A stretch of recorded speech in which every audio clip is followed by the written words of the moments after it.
Hello, everybody, and welcome to another episode of Robert's Movie Talk. Sorry I haven't been making videos in a while. I just learned that I'm moving to San Diego, so went through a lot of stuff, had some homework, and I'm finally getting some videos to use. So let's start off with the first movie news, which is that Spider-Man is joining the Marvel Cinematic Universe. I probably shouldn't have made a separate video for this, just because there's so much to talk about. Wow, it's insane that Sony wanted to do this, because I don't find it insane for Sony. I find it a little bit crazy for Marvel, yet at the same time it's good for them. It's really good for the both sides if you think about it, because Sony has this side where they think, well, we can get money, some money from Marvel for Spider-Man being in the films, and usually Marvel films are really good, so if Age of Ultron is amazing, that will only bump up hype, that will make the Amazing Spider-Man 2 sort of put down and Age of Ultron put up as, oh look, this Spider-Man's great, yay, let's go see this Spider-Man. And it's good for Marvel too, because kicking off their new line of superheroes, they have Spider-Man. So because I believe that in Infinity War that they're going to kill off probably most of the original Avengers, Iron Man, Hulk, Captain America, with Thanos and the life gem. I think that they'll probably kill off, because in the comics I remember they kill off half of everyone. So I think at the beginning, and then my guess is that they kill more and more people from there. So I'm guessing that they'll kill most of the people in there, and having Spider-Man is not a bad thing. So of course that is a very good plus. Now the thing with it is that they had to push back some of the Marvel films, which I see their point in that, because they want to get a film out as soon as possible. And there's just, with them moving the other films, I thought that maybe they could wait till after Infinity War, because if they waited till after Infinity War, then, by the way, if you see me looking down, it's because I have my iPad here and I'm reading notes for Movie Talk. So it's not like a script or anything, but it's just the bright light is kind of distracting. Anyway, I've lost my train of thought. Sorry about that.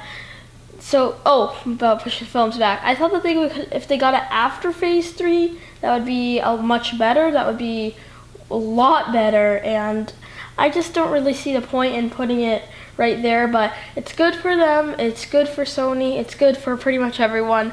Now the villain that they're going to fight in the first one, it's been negotiated a lot. My thoughts were, what if you start out with Sinister Six by sort of having one villain, and then as Peter Parker gets to know that villain more and more, the villain starts realizing the Sinister Six, or that the villain after seeing Spider-Man as a threat, thinks, well, okay, how about I get some of the other people? We could get the Rhino, we could get Venom, we could get all these people together and form a Sinister Six. I think that would be cool, but, they probably won't do that. They'll probably just start out with Vulture or Kraven the Hunter or Mysterio or something like that. I don't think that they'd start off with Venom, because Venom is just such a big, key character, but, stranger things have happened, so I think that this is good for both sides. It's just going to be a little confusing with, what's his face? Andrew Garfield and the other Spider-Man, whoever they're going to choose, which with the casting for that new Spider-Man, I don't know who they could choose. It's just, there's so many people out there that I think, maybe the kid from Kingsman, he could be a good fit. Some people are saying PETA, the kid who played PETA. I don't see that at all. He has a PETA face. People would just see, oh hey, that's PETA, and it would maybe take them out of the movie. So kids from Kingsman could be good, but really I don't know, because there's millions and millions of people. But overall, I think that this is good for both sides of the spectrum. All right, on to our next topic, which is that Aquaman they've taken the first picture of Aquaman and put it online. This looks amazing. Aquaman, because his original suit with, the blonde hair and the, weird looking merman kind of suit, I just hoping that they wouldn't choose that suit, but I just really didn't know what they could do for that. And what they have here is masterful. the way he looks all with the tattoos, and I wonder how they do tattoos underwater, and his suit. This really makes me think, wow, that he is going to be a good character, because just the look of him, the essence of him, looks very tall and mean, and not really. If you ran across him, you'd say, and just continue walking. If he said, stopped you and said, hey, can I have your money? You're like, yeah, here you go. You don't negotiate with him. You give him your money, because you know that if you don't, he will kill you. So I think that it's a very bad A look, and I definitely like it. All right, on to our next topic, which is that Marion Cotillard, who recently played Tal Al Ghul in The Dark Knight Rises and was in 2 Days, One Night, which she is in the Oscar run, which Oscars are tonight. Super excited for that, and she just joined it. Now, this doesn't really put Assassin's Creed on firm ground, but this is definitely a big news. I am a giant fan of the Assassin's Creed franchise, and now seeing that she is going to be in it gives me a little bit more hope. But the problem is they don't really have, I believe that they don't have a screenwriter unless, Michael Fassbender is going to write it. If he's writing, directing, and acting, boy, that's going to be a lot. And I just think that they need to start maybe putting out stills that would sort of confirm that they're doing Assassin's Creed. But they've kind of been holding back on the news. Some people don't think it's going to happen. I still do. I still think that they're going to do this. And this does give quite a bit of hope that, it's just not sitting on the shelf and waiting for someone to pick it up and say, we could do this. Yeah.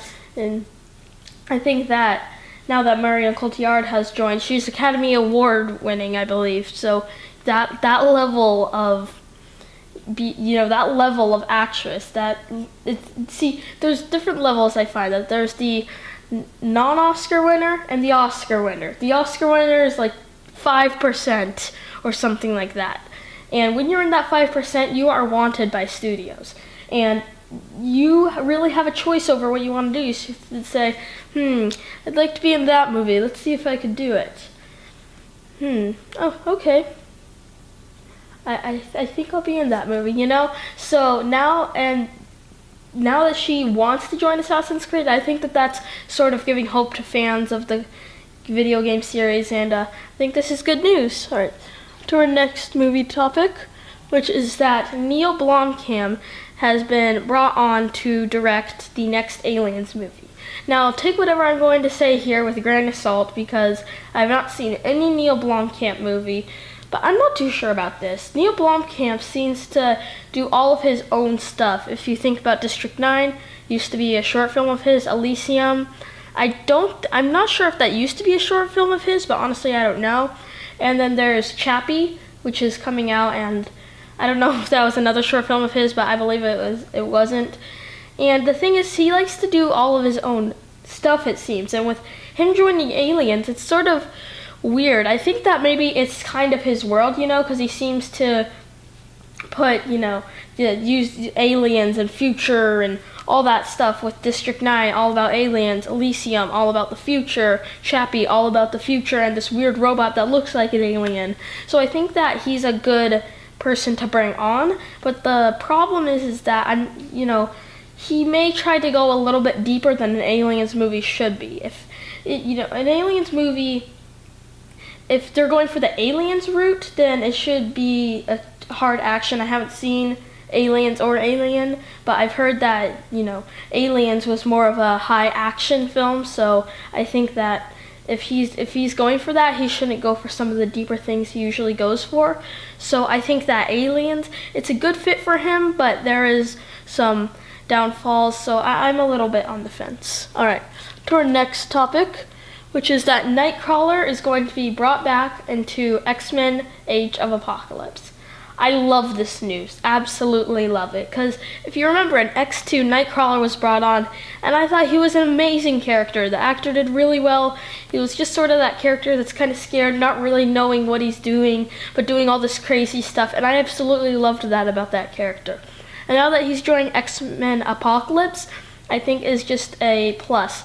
Now, the thing is that when is it going to take place? A lot of people are saying that they think it should take place in the 80s, but I'm not so sure about that, because if it takes place in the 80s, Nightcrawler is going to be like a 6-year-old boy, or maybe even younger. And do you really want a 6-year-old Nightcrawler running around going, yay? Plus, even if that did happen, remember in X-Men Days of Future Past, when they are going down through, when Logan's walking, don't you think that you would have seen Nightcrawler there if he was helping them when he was 6 years old? So I honestly think that they shouldn't go for the 80s. I think they should go for present day. Present day seems a lot better to me, but a lot of people are saying 80s. I'm not sure if it's confirmed by the studio.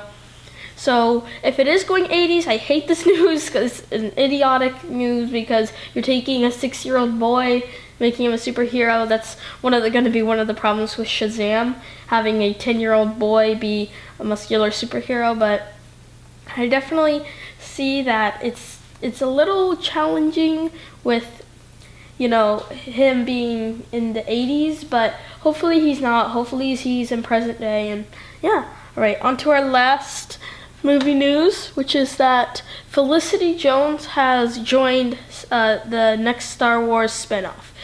And I love this news, because Felicity Jones just came out of The Theory of Everything.